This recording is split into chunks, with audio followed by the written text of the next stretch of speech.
In 5, 4, 3, 2, 1. Hey guys, you're listening to another episode of You're Human with Dakota Meyer, and we are episode 19. Pretty incredible. So if you're listening right now, you want to call in, it's the call-in show with no filters, where real is real gets and nothing's off the table. So phone number is 512-523-5609. What's going on, Knives? Nothing much, sir. How's your week been? You know, it's been crazy. Been busy training, doing a lot of training, getting ready. I got a water class coming up next week. So rescue swimmer. Just got back from Texas. I was actually down in Texas or not Texas, but Tennessee, out in Jackson, Tennessee. Went through an incredible class. It was a NASAR SARTEC fundamentals of search and rescue and a SARTEC 2.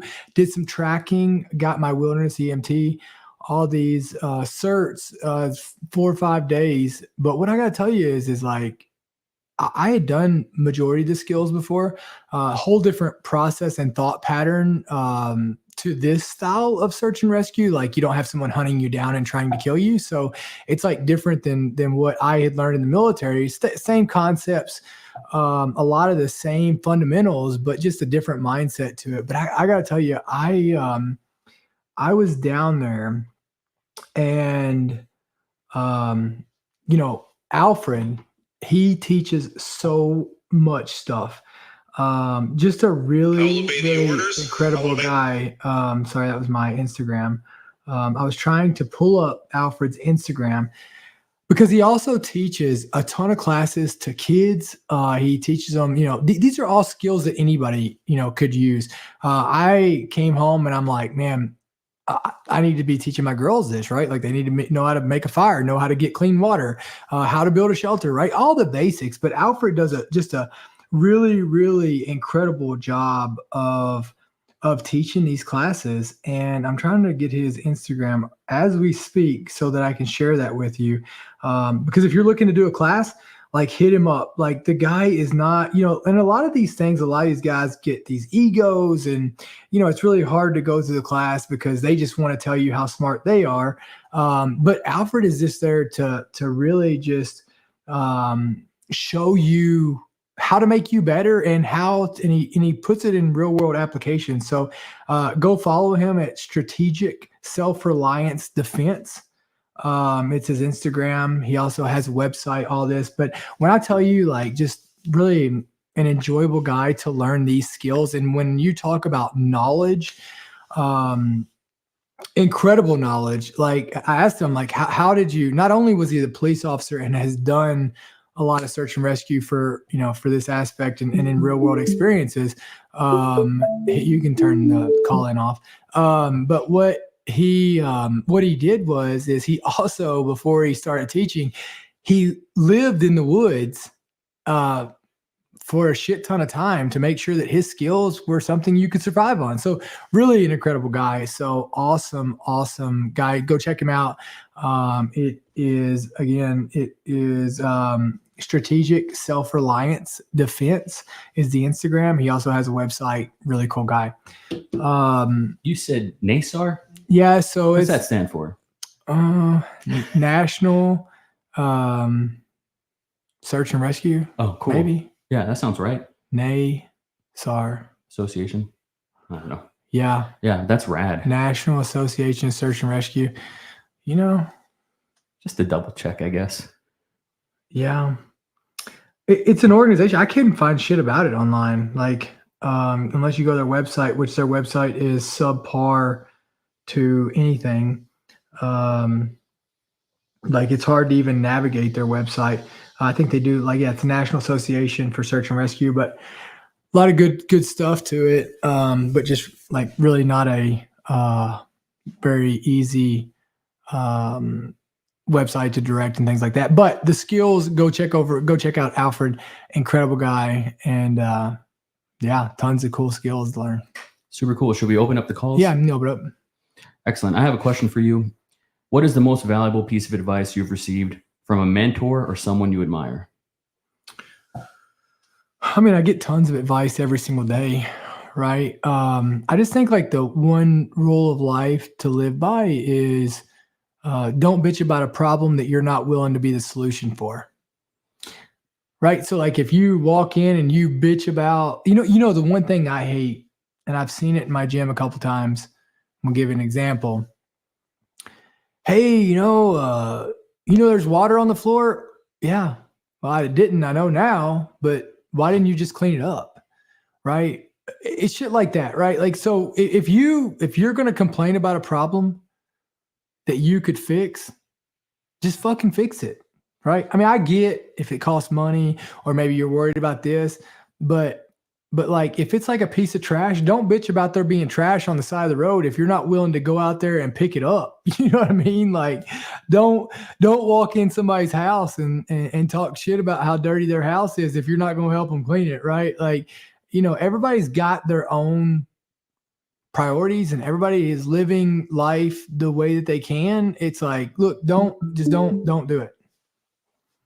Hey, it's Dakota with Your Human Podcast. Hi. Hey. So what is the greatest lesson you have learned in life that has impacted you positively, and how have you used that to help others? I what a great question. I appreciate you. What's your name? Augie. Awesome. Great to meet you. What's probably the best lesson that I've learned is, look, no lessons none of them come easy and none of them come cheap, right? But I would say the best lesson that I have learned was obviously I go back to September 8, 2009 of just, as much as control as we think we have of tomorrow and our future and all this, we really don't. We really have no control of life. What we control is our actions and the way that we look at life. And that's truly, it's either obstacles or opportunities. And it's just about the way that you look at them. Outstanding. What do you think? I think that's great. That's true. I've never thought about it that way. So yeah, I mean, look, no matter what, you can't throw me anything that there's not an opportunity in, right? And it's just about how we look at it, right? And when we look at everything as obstacles and negative, that's us using our emotional feelings aspect of life, which is very needed. But the logical aspect is in every bad there is good. And it's a matter of if we choose to find that good and focus on that good. You know what I mean? Yeah, exactly. Okay. Oh yeah. Well, I appreciate you, brother. All right, thanks. Take care. What an awesome guy. You mean tell you who hasn't called in a few weeks? I know who. Our trucker. A trucker friend.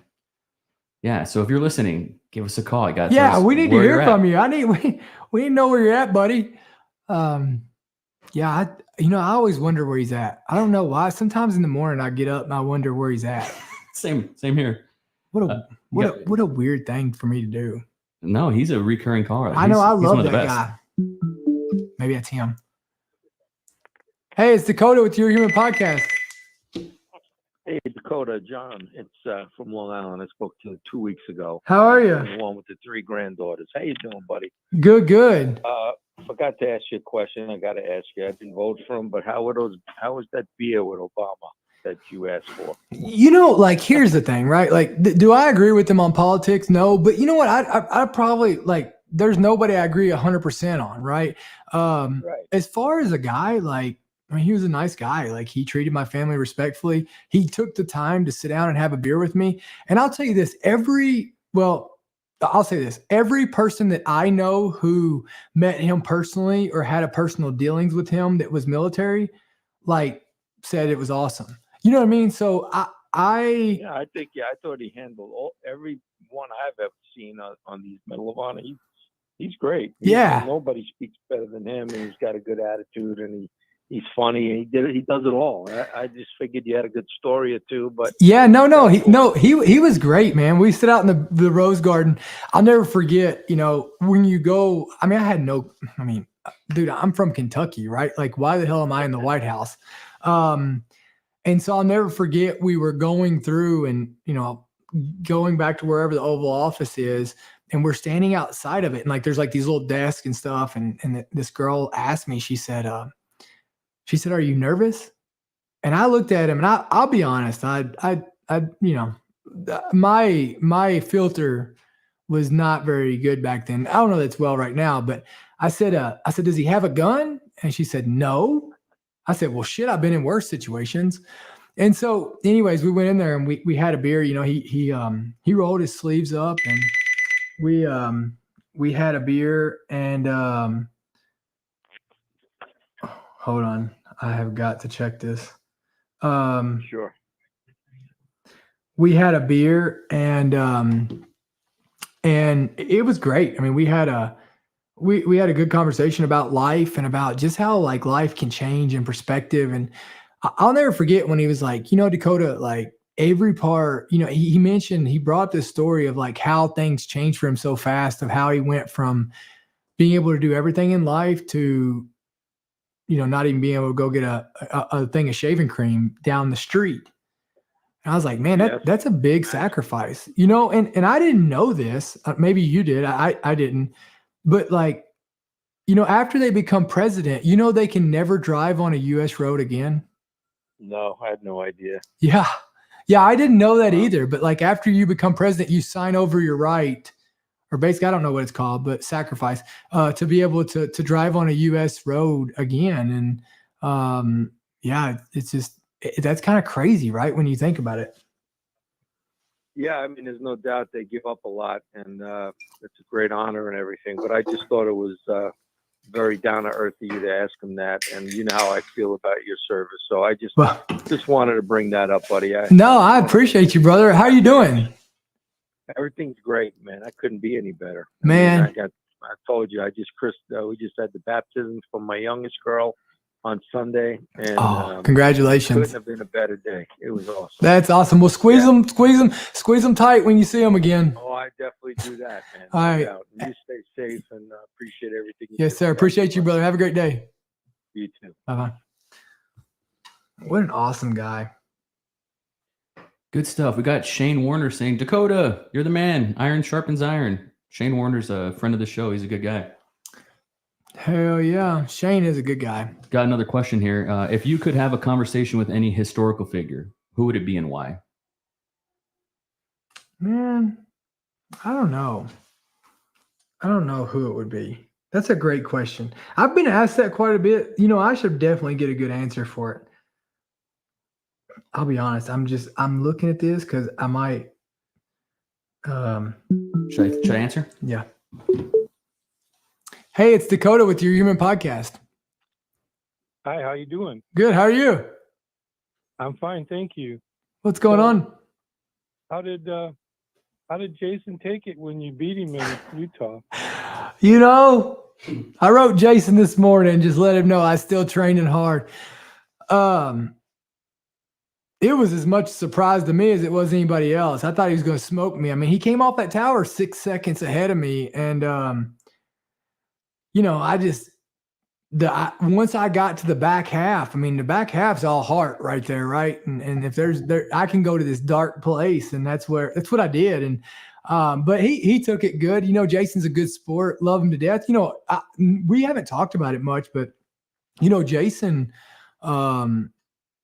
was in the Army, right? I mean, I think he was in the Cav, but really just a selfless servant, kind of guy, and he's funny and stuff. But really, I don't know if you know this, but your first race times were within a second, of each other, and you both trimmed 16 seconds.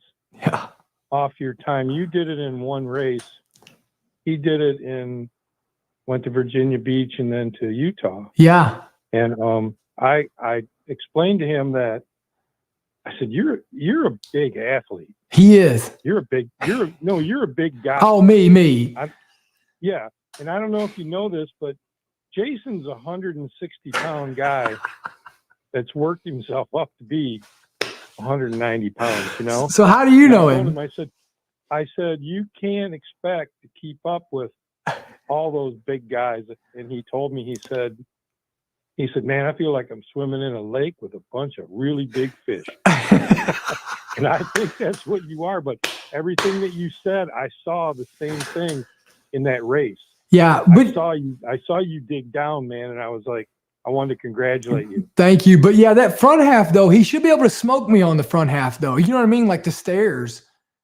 You know, that's where his bread and butter is going to be. Well, think about it. For now, he can. Yeah. For now, but what's going on is, I watched your first videos, and you're cutting weight to get in that lean body weight 10% area. Well, so I am, right? Like, that's funny you say that. I just backed my calories down. So we came home and I said, you know, so for the next 3 weeks, I backed my calories down 600 calories a day so that I think so. I run those races at about 219.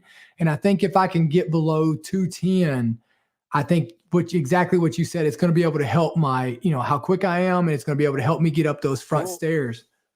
Not only that, but as you get into the progressions of strength and cardio that Jared sets up, yeah, I think you'll put back on the weight, but it won't be the weight you're carrying. Yeah, it won't be this useless weight, will it? No, and that's why I explained to him. I was so excited watching your third video. I get excited. Why? I don't know if you know. I'm his dad. Oh, you're his dad. Me and him talked. We talked about you the whole way home. What? Yeah, me and Jared talked about you for sure. And Jason was there, but yeah, I can't wait to meet you. Oh, you're gonna meet me in Alabama. Yeah, my dad's coming too. Oh man, my brother will come. I'm gonna tell you, I'm not I'm more of a recluse person. Yeah. But my brother is articulate and outgoing, and he looks kind of like me. So you'll get the dual version of us. I don't know how you could be recluse with Jason as your son. You know, he's like you love all your kids. Yeah. But I connect with him. Yeah, you know, because he's so genuine. Like, I love that guy, and like, he he doesn't take anything too serious. I'll tell you, like, we I don't know how the conversation came up, but he said before we were going out to race, well, first off, he had negotiated with my daughters, and all I heard, did he tell you about this? No, and I wanted to ask you what ended up with the bet. Well, everybody at work is asking. So we ended up going with that the loser has to, like, they have to go volunteer somewhere, right? So the Boys and Girls Club or something like that. We were going to do something crazy. It was going to be a tattoo, but he didn't know where he was going to put it. You know what I mean? It was all these things. And listen, dude, those tattoos, I inadvertently probably paid for those. Yeah, well, when he was in the military, I was sending him money. I mean, like when he was in Iraq, I did the same thing for my oldest son, but I sent a package every week. Yeah, I sent a package. Yeah, and, I was sending him money, and then he comes home and he's got all these tattoos, and I'm thinking, I paid for those. You know what I mean? But with Jason, you never get upset. You shake your head and go, I would never think of this. You know what he told me? I don't know how we asked it, but I was asking him, we were kind of talking shit, right? Normal. And something came up about how tough it is, or, when your body wants to push more or something. And he looked at me dead serious. And he said, "Hey, Dakota, you know what I do when my mind says no?" I said, "What, Jason?" He goes, "I go, no habla inglés." And I was like, he goes, "What?" "No habla inglés." So he said, I said, you know what he told me? He was, when he was 5 years old, I took him to his first wrestling match. Has he talked about wrestling? No. So Jason has wrestled since he was 5 years old. And the first match, he didn't know what he was doing, and the kid put him on his back, and he's kicking, and going nuts, and then they pinned him, and he gets up and he goes right after him. He had no concept of it's over. You know what I mean? No, he didn't. And as we got older, I put him into little kids club, and he wasn't. I'm not an athlete, and I didn't know how to do this stuff. Yeah. But I liked it, and he learned. And then when he got to middle school, to keep him interested, I bought my own charter. Oh. And we would go to our own meets, and I told him you could have your own team, and we didn't have the word practice. Yeah. So we would go, and he told me one time, this is going too long, but he told me one time, he said, they think they got me, but they really don't. And this is as he got to be like middle school, and he got really good because when I bought this charter, there was a guy in Iowa that was a 4-time undefeated high school state wrestling champion who wrestled at Iowa State with his brother, who had a gold medal from the Pan American Games. Oh, wow. And he had opened a school, and he saw this team with one guy and one coach, and he sent me an invite. Well, that's maybe an hour and a half from here. Yeah. So every Sunday from middle school till he got out of high school, we went to this guy's gym, and if it was one person there or 20, this guy coached them. That's awesome. I couldn't, that's the thing about Jason though, when now that you're sitting here saying this, he's so selfless, and he wants to, he cares about everybody around him so much that you never hear him tell anything about himself. And he said something to me about when he was going through the fire school out in Phoenix. Yeah. And I think he told me, and I could get this wrong, so I'm be careful, but I think he told me that he was being mentored by the Phoenix Fire Department. Yeah. And there was a quiz or something, and one of the firefighters asked him, when you go into a building and you pull all the drywall down, what's that called? You know what I mean? When there's a fire, but you overhaul. Okay.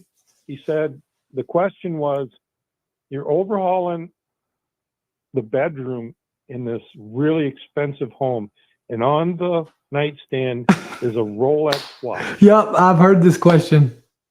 Have you heard it? Yeah, I've heard the question, but what did he say? You know what Jason said? What? In my mind, when he's telling me this, I'm thinking, well, I didn't do it. Right? Yeah. What Jason said was, we would search for it. Yeah. And he said, if we couldn't find it, we would go get help, and we would search for it till we found it.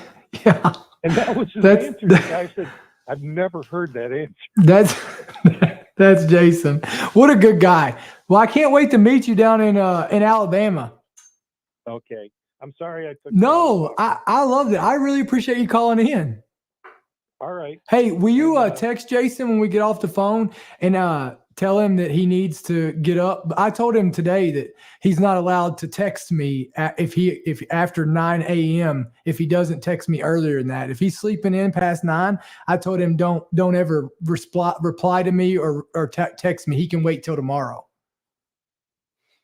And what do you want? What do you want me to I just want you to ask him. Tell him he needs to get up earlier for me. Oh, I'll do that for you. Yeah. I'll tell him. I'll tell him you told me. All right. Thank you. Have a good day. Okay. Bye-bye. Bye. What a good guy. Yeah, Big Mike on Facebook. What's Big Mike says, I hope to meet with you in Alabama, Jason's dad. So that should be good. Yeah. We'll get Jason's dad and Big Mike down there, and it'll be a shit show. And then with Jason, he, I'm telling you, he looked at me dead serious, and he was like, when my mind says no, I say, no habla inglés. That's funny for 100 reasons. What an awesome guy. Got a question for you. Can you share a moment or an experience that sparked a deep sense of gratitude in your life? I mean, I feel a deep sense of gratitude every time that I stand around such incredible human beings that serve, right? I mean, gosh, I watch what Lauren does when she comes in from, trying to put these evil shitheads in jail. I'm next to firefighters. I mean, like, look, Jason, you never hear him talk about anything he does. The guy went to Iraq. I didn't even know he went to Iraq until today. Right. I mean, when you look at just like, I'm literally just a man surrounded by giants. And I'm just honored to do it. So, I try to, I have gratitude every day. Like, I feel like, even in the mornings, like I get up this morning and I go down to the gym, and I've got Don Conley down here, right? I've got his son, Donnie, down there, right? Just in there working and getting better and loving it. And I've got Lauren down there, right? And it's just like a bunch of people I got so much gratitude just to be in there and to be able to share and be next to these incredible human beings. And so, I'm so fortunate for that. So like, I don't have one moment. I feel like I have multiple moments a day. I'm so happy to hear that. That's amazing. What's your favorite book? We've gotten this question before, but what's your favorite book or movie that has left a lasting impact on you, and why? Are you a movie guy? No, you're not really. I don't know that I could stay awake to a movie. I like the Make Your Bed, right? I like Jocko's Discipline Equals Freedom, 75 Hard by Andy Frisella. Those are all life-changing books. Atomic Habits. They're all like really, really impactful and life-changing books, right? That I think that everyone should read. Don Conley says, "We feel the same way about you, brother." Dang, Don's the man. Don is the man. How do you find a sense of calm and relaxation amidst a busy and demanding schedule? Are those words even in your vocabulary? I feel like it's calm to me, right? Like, I'm calm when I know there's a plan, right? And all this is the chaos is part of the plan. It's not chaotic, it's organized chaos, and it's all with an intention that's bigger than the chaos, right? And that's kind of it. I truly believe that there is no such thing as getting better or growing without pain, without struggle, and without a cost, right? And whether that's a cost of your time, whether it's a cost of your money, it's a cost of your comfort, right? It's one of those things. And so, for me, like, I know, and I'm uncomfortable. Like, I don't feel good right now, right? Like, to be honest with you, I feel like shit and shoved in right now because I did all this training this morning. Who knows? Maybe overtraining, maybe not, right? Like, just pushing to get better. But I set out to do what I did today, and like, I feel like I'm behind the curve. I don't feel good because I'm sacrificing calories right now, right? I'm training harder than I ever have, and I'm sacrificing calories at the same time. And so I don't feel great, right? But I know where I want to be, and I know where I need to be, and I know the steps that I need to get there. And like, that's the sacrifice to getting to where you want to be, right? And it might not make sense, right? Like, I could be taking all this time and putting it into stuff that could make me money, right? I could be doing all this time putting into business, but I need to put it into me right now. Hey, it's Dakota with Your Human Podcast.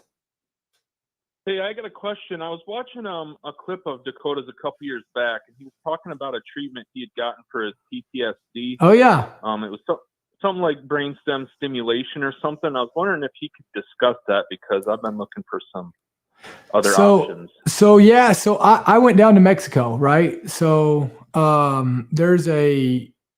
was psychedelics. I don't know if you've done much research into those. I've checked out like some ketamine clinics that we have back here in the Midwest. I'm going to give you my personal opinion on ketamine, right? I'm not a doctor, but I'm going to tell you my personal opinion on ketamine. Ketamine is just to me, I think there's probably some benefits to it. I'm sure some people have seen them. And if it worked for them, great. I just think it's a way to get high, right? So yes, it's like the argument with opioids. Opioids definitely make you make the pain, they help with pain, but they're also addictive and other things. So like, for me, what I did that has made the most dramatic impact and truly gave me my life back and set me up with the foundation to where I'm at today was I went down to Mexico and I did the psychedelic aspect of it with ibogaine and 5-MeO DMT. Awesome. Yeah. Hey, So I appreciate it, brother. I've been looking for something and just haven't found anything that works. Brother, I tell you, but here's the thing with any of it, whether it's ketamine, ibogaine, whatever it is, you can't go do the treatment and come back to the same life and same problems that got you to feel how you feel. Right on. Does that make sense? More than you know. Yeah. It's man, here's what I'll tell you is until you start putting yourself first, I had this thought the other day and I was trying to write it out for a book, part of my book, but it was, what do they say? Time is what? You know what I mean? Like what's the saying, right? Time is limited, but what is time? It's the most valuable thing we have. And people say time is money, right? Yes, sir. So if you went to a bank, and this is man, it really just hit me. I was running and I thought of this. Would you go put your money into a bank that didn't give you your money back and just told you they lost it all the time, or they gave it to other people, or they came to you and the bank asked you for more money and you're like, well, where the fuck's my money at? Would you keep going to that bank? Of course not.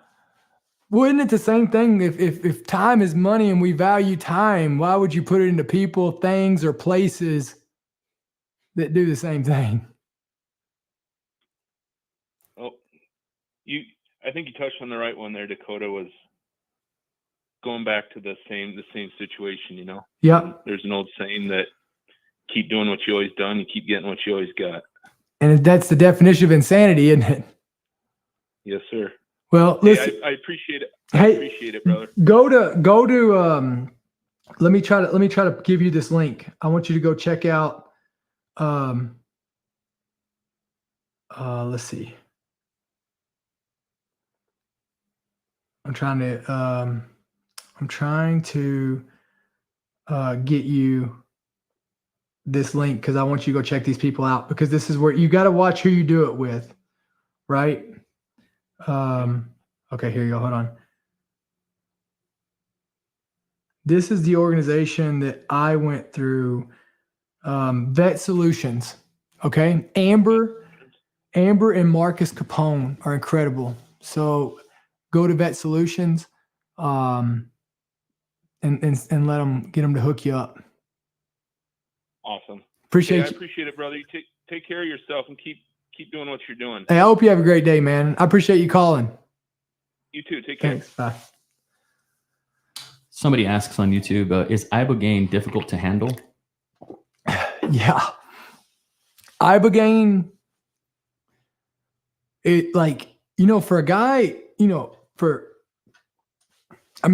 people who are strong-headed, obviously, that is one of my strengths and it also one of my deficiencies is just how strong-headed I am. And so it takes a lot to beat somebody's, it takes a lot to change the way somebody thinks whenever they are stuck in their thoughts and they're strong, opinionated, that aspect of it. And they can, block things out and mentally do things.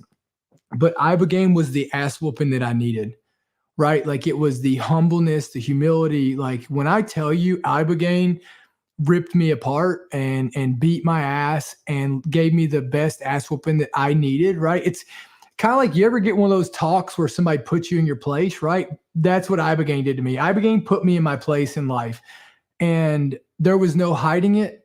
There was no arguing with it. It smoke checked me. And but that's what you need. You've got to have your ass whooping before you can appreciate what the good part, right? So I always say that ibogaine was hell and 5-MeO DMT was heaven, right? And you, to appreciate heaven, you must see hell, right? And that was kind of my perspective on it. I love hearing you talk about it because it's not talked about out loud at all. Well, of course, because it's going to defeat the purpose of big pharma, right? It's going to go against, the people who are making money off this, right? And so, big pharma is, I mean, it's kind of like what's crazy is Ibogaine is considered a class 2 drug, which means it's addictive, right? I can tell you something right now. There is no fucking body that is getting addicted to Ibogaine. Like if you thought you were going to go party and you took Ibogaine, you would really be messed up. Sorry for my ignorance. Is that like a plant? Yeah. So Ibogaine's a root from Africa, right? And the 5-MeO DMT comes from a toad that they squeeze the glands out of, right? Squeeze it out of its glands. So me personally, I'm against anything synthetic, right? So like, look, you can't, so Ibogaine can kill you, right? I mean, if you have to do it with a doctor, right? Or you need to do it however the hell you want. But DMT is not going to kill you, right? Like usually the shit that's not synthetic is not like mushrooms. Like I do believe in psilocybin. I think psilocybin is like a good, but I don't do like a small dose of psilocybin. Like if I was going to do psilocybin for a therapeutic, I would do a therapeutic dose with doctors watching and doctors monitoring it. I think that's a great blend. It's like a internal counseling session. But like, if you're looking to feel good, I think there's just like different intentions as to what you're doing, right? Some people want to just feel good and relax and see colors. And then, if I'm going to do it, I'm going to do it to get my ass kicked so that I am, getting the full on treatment because, there's a fine line between being a drug addict and using something for medicine, you know what I mean? And it's usually the intentions. 100%. Don Connolly asks, what are your thoughts on the next generation of young people? Work ethics, accountability, empathy, trust, and honesty. Perhaps how they were raised. Are you ready for what's coming? Yeah, so I think the next generation is incredible. I think the next generation is by far the best generation that's been put out. It has the most potential of a generation that's been put out, right? I'm not gonna say it's the best yet. Who knows? Like history will only be the ones that tell. But I think they're smarter. They can definitely process information faster than any of us. I mean, if you don't believe me, go look at your child. I mean, I still have a hard time turning on an iPad, and my kids can do whatever on it, right? And they're 6 and 7. So I think they're better, and I think they have the potential to be better. Hey, it's Dakota with Your Human Podcast. Hey, Dakota, what's up, man? It's Frank. We talked a couple of episodes back. Awesome. What's going on, man? Hey, so I just thought, this time maybe I asked you a question that's kind of like a free-for-all, like it. Last time I had it written down, Hell yeah. I like it, man. How's life? First off, how's life? Oh, it's not great. Just practicing my instrument every day. I try to be a guitarist. That's what I do. You play? Yeah, I've been playing for a couple of years, trying to get good. Hell yeah, man. I like it. But, I saw your story about on Instagram, some guys almost tried to jump you or something. Well, I don't know what it was. I don't know what they were doing. But I figured like after they passed me 3 times on a road that was, 3/4 of a mile, looked like they were 18 to 20 years old. 4 guys in there. It wasn't like there was like guys and a girl and they were going back there to, you know what I mean? But dude, you're a beast. Like, they would have like come out of the car and they probably would have been like, oh no, this guy's, cause dude, you packing some muscle, man. Yeah, but bro, you listen, all it takes is, that's the thing is like, they either, it's like in the jungle, baby, right? Like they're either going to be bigger than you and more powerful, or they're going to have more numbers, right? Stay in the ground. You gotta stay in the ground. You know what I mean? So what's going on? Dude, I just wanted to ask you a question about the Medal of Honor. Yeah. I know you don't like talking about it and stuff. I think one time you said that you stay away from like the other Medal of Honor guys and stuff. Yeah, I do. But do you ever think about it? Like, so they draped it around your neck, and if after last time we talked about death, you were like, someone should have told us when we were born that we were gonna die. That's actually like been ringing in my head these couple of like past few weeks. I take it to heart. you ever think like when you go to the other side, you're gonna be the guy who like comes up to you, like all the people that you lost like in life, and you're like, look, they put around my neck, there's a medal of honor around me. What do you think about this? You ever think about that? Like, like in the next life, you'll always be the medal of honor guy? I hope not. You know what I mean? That's why I don't wear it, right? I mean, I hope not. I don't even look at myself. People like look at all the other stories, and it's like unbelievable of the kind of feats that people have done. I've personally I've read up on it. The history of it. Yeah. And you're like a living legend to me because of it. Well, you know what, man? Like to me, like man, that was just one day in my life. I mean, I'm sitting here looking at knives. Here, hand me that blue thing in front of you. Like a lot of people don't know. I mean, I don't bring it up, but I mean, about a little over a year ago, got the Medal of Valor for rescuing. Was on a part of a rescue of getting a guy out of a car that was sank, right? It just doesn't stop there. You know what I mean? And when I think about if I lived off of something that I did in 2009, how many opportunities would I miss to help other people and change their lives? Well, yeah, no, I think what you're doing is amazing. Like you're a first responder. Every time I hear the sirens run out, like in the background of my neighborhood, I'm always like, they're doing, the Lord's work. Yeah. And like, yeah, and so you're right on the money. But I was just thinking that like, because the medal, from my research, it's kind of like all encompassing, right? Like, what's supposed to be like you like what I mean is like sometimes I've seen people who post on comments like on YouTube, like somebody will say, oh, he won the Medal of Honor, like, and then somebody will be like, oh, it's not a contest, it's like you can't win the Medal of Honor. But from what it seems to me, it's like you actually kind of did win over death, right? And so, well, I believe, I mean, and they get into that shit. But here's my thing, right? Like I don't judge a man on what he's done. I judge a man on what he's still doing, right? And there's a lot of people that got that medal and quit serving the day that they draped it around their neck. Oh yeah, because I feel like, they do put you like on the like the I've seen your ceremony, like, right, where like the president, like you're like facing towards, like you're like in the East Room, and like I feel like you sort of, you're over like the system. Like I feel like you're even like, I think one of the guys who I think what president told Medal of Honor recipient, I wish I would have had like the medal instead of being president. Like when you're past the ceremonies and everything, it kind of, I don't want to say it defines you, because you have your own life and everything, but like in everything you do, don't you have like that legacy? Like when you're out there responding to the call of duty, that in every step that you take, that history is in your fingertips, essentially, right? I mean, nobody I get off a fire truck, nobody knows who I am. You know what I mean? Like, because guess what?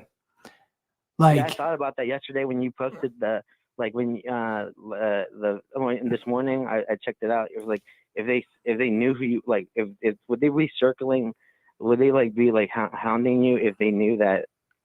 Well, they might because everything for us, like in the battlefield in Afghanistan. Well, they might, because guess what, man?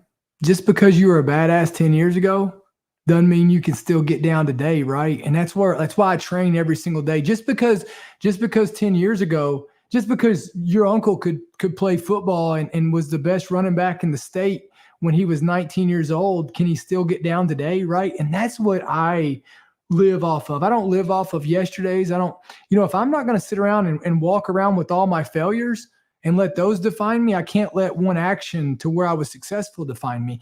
And like, I think that every day you get up and you decide if you are a warrior or if you're not. Like if you want to walk around and claim you're a warrior and you're some fat piece of shit, you're not a warrior, right? Like you were a warrior at some point in time. Nobody can take that from you, but you're still not in the game. Yeah, I'm just kind of coming from I bet like since you're like up there, you've gone through like everything that we've just talked about, and not many others have done it the same. Like you're in a position of kind of, I mean, sometimes people don't know who you are and everything, but you do, and the country has kind of bestowed this kind of like this incredible like distinction that, I mean, you've actually said it sometimes, like you're placed in a position that anybody who would have done the same thing that you would have done. Yeah. But then you go on and on in life, and then sometimes you might get flack, like you did this recent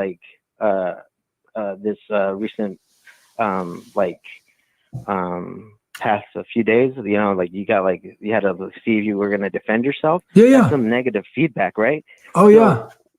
Like I bet like when you were out there in the battlefield, like you had to like decide to yourself, am I going to do this move or that move? And then one of what had a negative consequence. I mean, I bet like it's still the same. You know what I mean? Like, and that's the thing, right? Like, I don't care how much money you get, how much power you get.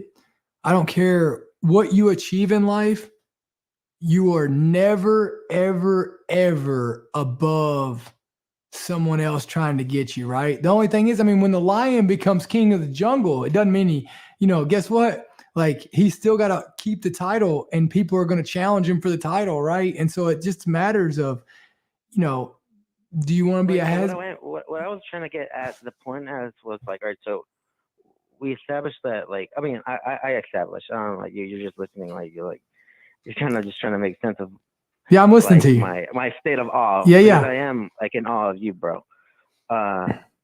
When I'm just kind of saying that, like, so when bad stuff does happen to people who are trying to get after it, trying to make good things for other people, that like sometimes the person who's trying to do the best that they can will get some negative feedback, like that flack, right? Like that test. I call them test. Damaging. It's like when you were in battle, did you ever like get like a cartridge of like ammo, and then you were like, oh, it's not gonna do effective, like it's not gonna like do the work that I needed to do at the moment, like it's like a bad round. Did that ever happen to you? I mean, you never know until you put it in your round, in your mag, right? I mean, your gun could be dirty. I mean, all that. But again, guess what? Like it was on me to ensure, like just like life. Like, look, I don't look at anything as slack or obstacles. I look at everything as test, right? I look at everything as test, and it's like another chance for me to re-up. When I go down and work out in the mornings, like it's another test of am I going to re-up? Did I earn it today? Another test of hey, whenever shit gets hard or it doesn't feel good, what are you going to do, right? And are you going to put your sword down or and sit here and just try to pretend and live off of what you've done? Or are you going to get up and you're going to be able to live off of what you do, right? And no matter what, like, it doesn't matter what you've done. You could have 10 Medal of Honors. Like, there's still motherfuckers that are going to test you just because of that. There's still motherfuckers that are going to come at you, and it's stories with it. But I love it. That people like ripped it out. Well, like when I hear that some person had like ripped it after your neck, I'm like, dude, I would like stand up for you and be like, what are you doing? Like, this is not cool. I love it. In my like I said, I follow you on your journey because literally, you've stood up for like everything that's like good about this country, and that's like where I'm coming from. And just but then I see when one time you posted a video and you like woke up, you were out of bed and you're like explained, oh, like I was about to like it's time to go, and then it's like a chandelier fell from like like the roof of your ceiling. And I just thought, like, dude, what if like you were standing under it and like got hurt? I was like, you never know. Like, to me, like, you don't like I know we're just speaking over the phone and everything, but like I know people say thank you for your service and everything like that, but for me, it's more of like if I have any light in my life, like that, I think I'm gonna like succeed or do anything. Like, this is why I'm calling, because I want to hear what personally from you, like how can we move forward and kind of just make better for not ourselves, but for everybody else in this life. Man, I tell you, so you wait for taking my call. I mean, like, no, bro, you're awesome. It's so accessible to be able to talk to somebody who's like more than a celebrity to me, because like you did it with your own hands. You know, you claimed your own ground, like you claimed your own home and for everybody else by doing what you did to receive that award. But like after you get it, you got to keep doing it, right? And so like to answer your question, I think that and my friend Sarah says it the best. If you have the ability to do good, you should do good. And if you don't have the ability to do good, you should be focusing on things for yourself with the intentions of doing good, right? So everything that you do should be with the intentions of using that to help others. If it's whether you go to work, whether you wake up and you work out, like all these things should be something that you do in order to help the community, your family, the people around you, to honor the oath of who you are.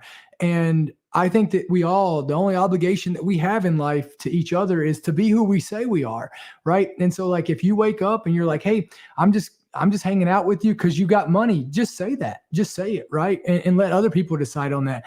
I just think that like that's what it's got to come down to. And so when you ask like how do you and look, I think the biggest thing that you as an individual or we can all do as an individual is be an example to everybody around us, right? And what does that mean? It means being kind. It means being respectful. It means having empathy. But it also means, doing hard shit and showing other people they can do hard shit. You want to know one of my favorite quotes that you say is like, one day you're going to be tested, but you better be ready. You said something like that. That's right. On Jocko's 100% or something. 100%. And I still live that way, right? I take it to heart. Like I always like when you speak out there, like on public, I'm probably one of your biggest fans, bro. Yeah, I appreciate that. When it comes to just laying down the word how it's supposed to be, like there's no time to think. We gotta do.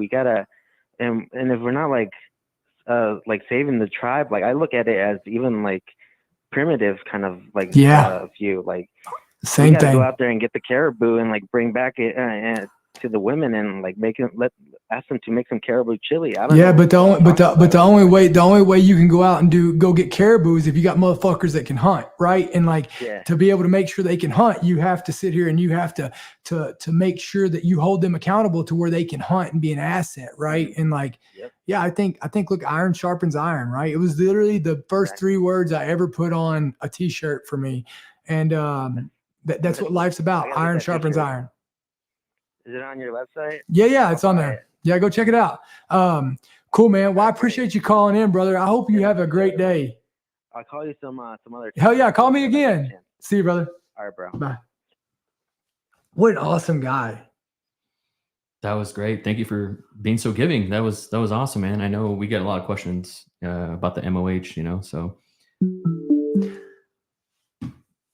Hey, what's going on? It's Dakota with Your Human Podcast. Dakota, what's up, man? It's Mark. What's up? And nothing much. Just doing a little work on the computer, working remotely. Glad I got through. Hell yeah, man. What's going on? Yeah. Just had a couple of quick questions for you. But enjoyed the last caller's thing. I really enjoy how you are not resting on your heroic laurels of the past and putting in the work to fight fires and be hero today, which I really like. Sure. But yeah, just a question. I think we're about the same age, but I know you've had multiple interests in business and businesses that you promoted, from various things to different podcasts that you started. But I think probably a question for, people around our age is, how do you, and people younger, how do you know when to quit something and move on? And do you think you get involved with things that maybe you shouldn't, or that maybe you leave things that maybe you did a little bit too early? Usually the things like you take any of my other podcasts, they didn't, majority of them some had other people involved in them, right? And it was more of, we didn't, we weren't wanting to go the same direction. It's harder to do that, right? To transition things like that to, when you got two people involved in it, right? And you've got other podcasts that were older. Like I don't like going and interviewing people. So it's not going to sustain, right? Did I think it was powerful? Did I think it was going to work? Yeah. But to me, like, if something is not where my heart is, like, especially if I don't have to do it, then I transition off of it, right? Like, why wouldn't you? Right. So like that's for me is like, I don't make any money doing this podcast. I enjoy doing it, right? Like I love doing it. It actually costs me money to do it, right? But I enjoy doing it because I know the power behind it and the intentions of being able to talk to people, right? Same thing with businesses. Look, a lot of the organizations, if I've been with them and they change their priorities, or I see that they're not doing what's best for the customer, or they're not doing, their intentions are not behind that.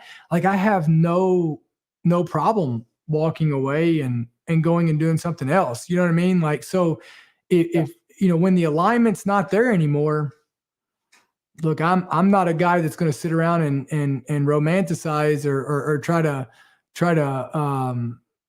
to fix something that's already broke, Yeah, that's a good answer. I like that. And that's my thing, right? I mean, the problem is the difference is everybody gets to watch my stuff, and they usually look at it through a lens of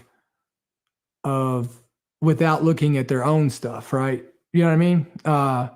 Because how many people across the world right now are started a business and they're miserable at it. They're not happy with it. It's not crushing it. It's not what they thought it was going to be. How many people are in a job right now that has changed, and they're not happy with it anymore? And I'm not saying you have to just be happy with it, but that they don't believe in it. How many people are sitting in that because it's convenient and it's easier to just stay comfortable and just go along with it versus going and doing something that fulfills them every day? Yeah, 100%. You know what I mean? 100%. But I had another question around jobs. I'm sure you probably got tapped on the shoulder early on, after the Medal of Honor, and when you had a little bit of publicity from being involved in politics. Not involved, but around it. But how many times did you get tapped on the shoulder and said, "Hey, Dakota, you should really consider running for Congress," or something like that? Quite a few, right? And still do.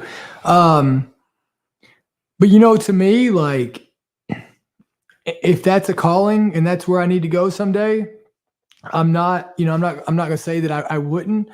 But to me, like, I care about people, and I care about making a difference, and I care about inspiring and empowering people. And for me, what's always held me back from doing it is, as soon as I step in the ring on that, and I become, that I get into politics, as you say, I automatically lose. Like, I get the same reputation as all these other guys. Yeah. You know what I mean? And I that's always been, like me or not, like, that's one, that's on you. And I'm not saying you, but I'm saying, whether people like me or not, I'll tell you this: everything that I do and say, I say it with the best of intentions. I don't always get it right, but I will tell you this: I'm probably the most authentic person that's out there right now. Yeah, you're an authentic one. Speaking of being authentic, you had a take that I was curious about whether you changed your mind on it, because it was very authentic. You're a Will Smith, your Will Smith slap take. Yeah. You still have the position that you changed that one up. I mean, look, I think that all I'm going to say is I don't care who you are. Like, I don't care what you do. I don't care if you think it's the funniest thing ever. I'll be damned whether it's today or I'm 95 that you'll ever talk about my daughters or my wife in front of a public crowd like that, or anywhere, and you you are an idiot if you feel safe that your teeth won't go down your fucking throat. You know what I mean? I mean, I get that people are like, oh, it's comedy. Well, but that's the problem is that when another man can talk about your wife and you allow it and we think that that should be funny, that's like that's the whole problem with America. It's not the next generation. It's that generation that is, and I get like, oh, it's the awards or it's this or that, right? Okay, I got you. But like, just as much as everybody would laugh if it accepted it, and they're like, oh, he should be okay with it, and that, it was just a joke. Like, also, they should not be surprised that he jumped up and did something about it either, right? Like, I just think that, people have gone through life, and I guarantee you come into contact with people like this. How many times do people say something to you and you look at them and you're like, you say shit like that because you've never had your ass beat? Am I wrong? Yeah. Well, I'm sure it's worse for you, especially being online. Everybody can say whatever the heck they want. Dude, all the time. Like, and look, do I think, I'm not a comedian. So, I put that perspective out there coming from, a guy who's a protector, right? Like, I get it. Look, if Will Smith wants to let somebody else talk about his wife, it's her fault for staying and it's his fault for allowing it, right? Like, they get what they get. But to me, like, I don't know. Are you married? Yep. Would, if you were standing here right now in front of me and I started talking about your wife like that, are you going to be happy about it? It would be very tough. I would definitely want to do exactly what was prescribed. Yeah.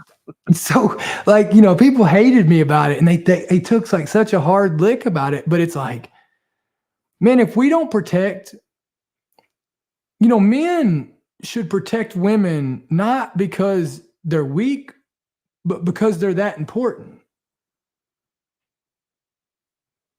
Yeah. I think my perspective is that we have to be, and I definitely understand your perspective and respect it. I think it's well articulated and thought out. I do.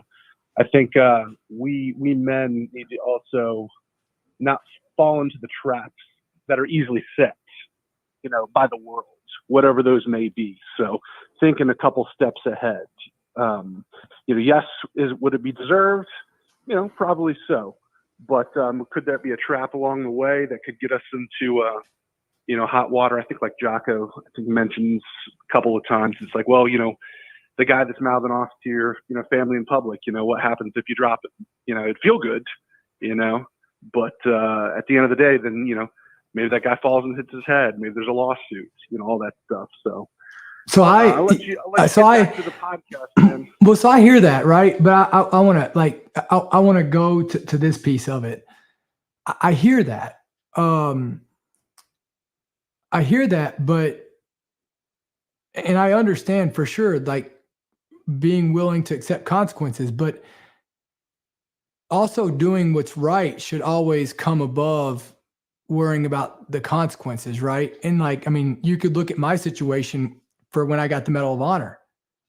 It was against orders, but I was willing to accept those consequences for the men that I loved because I knew that they needed me, right? And so I think that us as men, we've got to stop walking through life and allowing the what if of some attorney, is somebody going to sue us, or is somebody going to be mad at us, or how's this going to look? And get back to, that's the problem with kids these days, right? Like, because they don't get their ass beat. There's just a lot of